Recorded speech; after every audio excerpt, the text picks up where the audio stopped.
So this video is going to show you how to go about your trading activities on volatile days like this, or volatile market conditions like this week is going to be.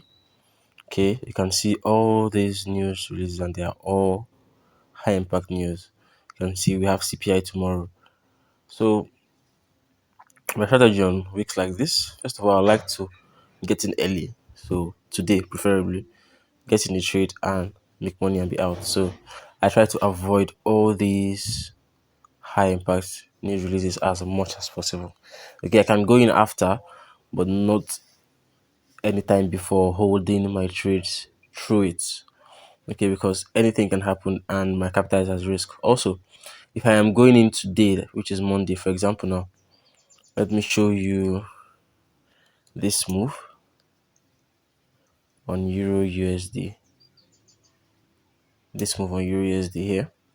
So we have it coming down to sweep these lows, and this is actually a very nice trade for me on a normal day, even though I missed it. So I could enter this in today, and if it goes high enough away from my stop, I would be willing to hold it through the news releases. I'll be willing to hold it through the news releases, right?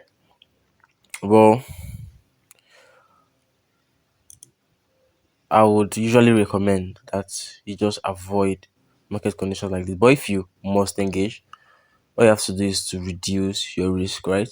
Always reduce your risk, because as a trader, your first job is to preserve capital, right? To preserve whatever amount of money you're using to trade. So always manage your risk properly. And in conditions like this, you have to realize that the market is not how it usually is. It is less predictable than normal. Okay.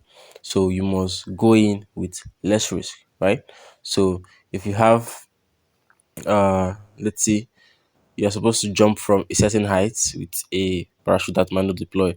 What you like to do is to jump from a lower height so that your risk of injury will be less if the parachute fails to deploy. Something like that. That's a very, very terrible example, but I hope you get my drift, right? So this is basically the mindset that you should have when going into market conditions that are very, very volatile like this week. Okay, so I hope this helps you, and see you in the next video.